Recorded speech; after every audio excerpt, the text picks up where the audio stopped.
So, మనం ఎంత తీసుకున్నా do you think what is the cancer screening rates in India? No. Guess one number.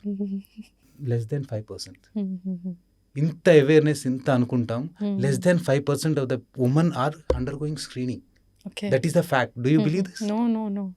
మనం ఇన్ని awareness programmes చేస్తున్నాం, ఇంత చేసుకుంటున్నాం. Less than 5. ఇంకా రూరల్‌లో అయితే లెస్ దెన్ 2%.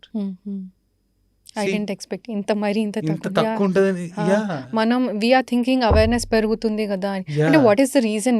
మీరేమనుకుంటారో చెప్పండి. ఒక ఉమెన్ సఫర్ అవుతున్నా కూడా ఎందుకు ఒక టెస్ట్ చేయించుకోవడానికి కానీ మెయిన్‌గా ముందుకి ఏంటంటే రావట్లేదు. మన ఇండియన్ హ్యాస్ వుమెన్ క్యాన్సర్స్ అనేవి మెయిన్‌గా ఏంటంటే సోషల్ ఇన్హిబిషన్స్ ఉంటాయి వాళ్ళకి.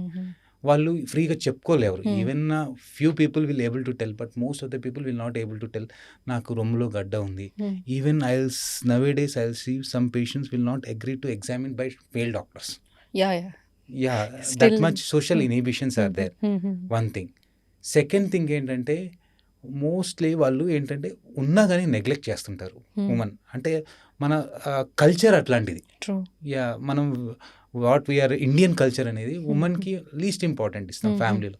Because of that they will think about other things. They will not think about their things. మీరు చూడండి చాలా వరకు వాళ్ళు అడ్వాన్స్ స్టేజ్లోనే వస్తారు. అంటే లిటరలీ పెయిన్ అయ్యి ఇబ్బంది పడే Yes. స్టేజ్ లో మాత్రమే Yes, వస్తారు. ఇబ్బంది పడుతుంటేనే then they will share the things. అంటే స్టేజ్ 2 స్టేజ్ 3లో పెయిన్ ఉంటుందా? ఏ స్టేజ్ లో పెయిన్ ఉంటుందో వాళ్ళకి? బ్రెస్ట్ క్యాన్సర్ అనేది one unfortunate thing is cancer is most of the cancer lumps అంటే క్యాన్సర్ గడ్డలు అనేది పెయిన్తో రావు. ఓకే. అవి చాలా స్లోగా గ్రో అవుతుంటాయి కాబట్టి సడన్గా గ్రో అయ్యే గడ్డలకి మనకి పెయిన్ ఎక్కువ ఉంటుంది. ఇది స్లోగా గ్రో అవుతుంది. ఓకే. ఈ స్లోగా గ్రో అయ్యే గడ్డలు మనకి టైం దానివల్ల మనకి స్లోగా గ్రో అవడం వల్ల మనకి సిమ్టమ్స్ చాలా వరకు ఉండవు. సో సిమ్టమ్స్ ఉండకపోవటం వల్ల, పెయిన్ ఉండకపోవటం వల్ల that is also one of the reason why they will neglect their symptoms. Pain లేదు, చిన్న గడ్డ ఉంది, మామూలు పాలగడ్డ అనుకుంటారు, లేకపోతే కొవ్వు గడ్డ అనుకుంటారు. అంటే దేర్ సెల్ఫ్ డయాగ్నోస్. యా దానివల్ల కూడా వాళ్ళు అవేర్నెస్ ఉన్నా కానీ వాళ్ళు పట్టించుకోరు.